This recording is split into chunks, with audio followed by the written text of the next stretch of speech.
Hello friends, இன்றைக்கி நம்ம சேனலில் பார்க்க போகிறது முருங்கைக்காய் தீயல். அதை கூட்டுனியும் சொல்லலாம். இந்த தீயல் வைக்கிறதுக்கு நம்ம 3 முருங்கைக்காய் எடுத்திருக்கேன். ஒரு 30 சின்ன வெங்காயம். முருங்கைக்காயை 2 கட் பண்ணி இந்த லென்த்துக்கு கட் பண்ணி வச்சுருக்கேன்.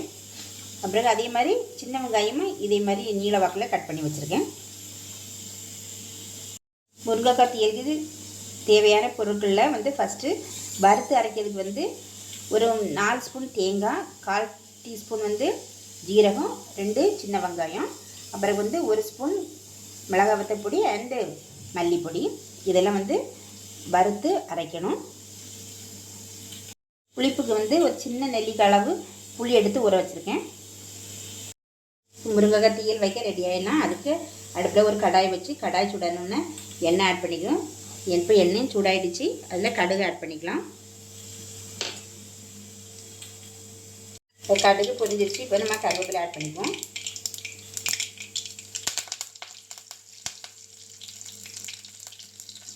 இப்போ கட் பண்ணி வச்சுருக்க முருங்கைக்காய் வெங்காயம் 2 ஆட் பண்ணிக்கலாம்.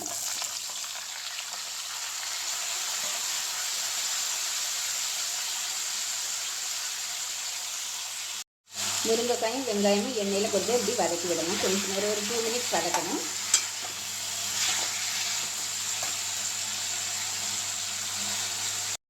இப்போ எண்ணெயில் கொஞ்சம் வதங்கிடுச்சு.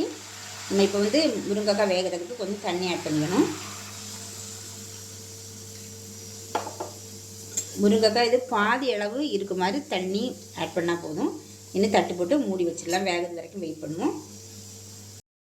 தேங்காய் வறுக்கிறதுக்கு ஒரு சின்ன கடாய் வச்சு அதில் கொஞ்சம் எண்ணெய் ஆட் பண்ணி 1 ஸ்பூன் கிட்ட எண்ணெய் ஆட் பண்ணி அதில் தேங்காய் போட்டு வறுக்கலாம். தேங்காய் நல்ல சிகப்பு கலரில் வதக்கணும். தீயை மீடியமாக வச்சு வறுக்கணும். தேங்காய் இந்தளவு செவுக்க வறுத்தா போதும். இப்போ நம்ம வத்தல் பொடியும் மல்லிப்பொடியும் ஆட் பண்ணிங்க. அதில்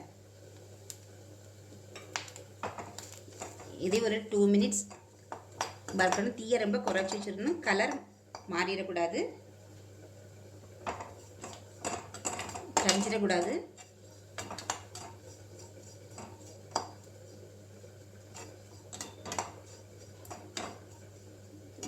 வறுத்தது போதும். நீ ஸ்டவ் ஆஃப் பண்ணிடலாம். நீ இது ஒரு தட்டில் போட்டு ஆற வச்சு மிக்ஸில் அடித்து முருங்கைக்காயோடு ஆட் பண்ணிக்கலாம்.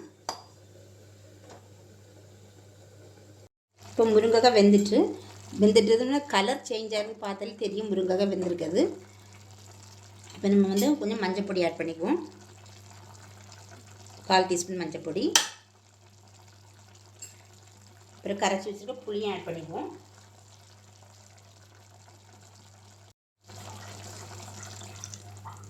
அது கூடவே வறுத்து அரைச்ச தேங்காய் விழுதையும் ஆட் பண்ணிக்குவோம். அது கூட கொஞ்சம் தண்ணியை ஆட் பண்ணிக்கோங்க. உப்பு தேவையான அளவு உப்பு போட்டிருக்கோம். இன்றைக்கி ஒரு 5 மினிட்ஸ் வெயிட் பண்ணுவோம். தண்ணியெல்லாம் வற்றி வரட்டும். முருங்கைக்காய் தீயல் இப்போ தயாராகிடுச்சு. இப்போ நம்ம போட்ட தேங்காய், புளிக்கரைசல் எல்லாம் சேர்ந்து முருங்கைக்காயோட சேர்ந்து இப்போ பக்குவமாக வந்துடுச்சு. இப்போ நம்ம இதை இறக்கிடலாம். முருங்கைக்காய் தீயல் இப்போ ரெடி ஆகிடுச்சு. இது நம்ம பருப்பு குழம்போட சேர்த்து சாப்பிட்றது ரொம்ப நல்லாயிருக்கும்.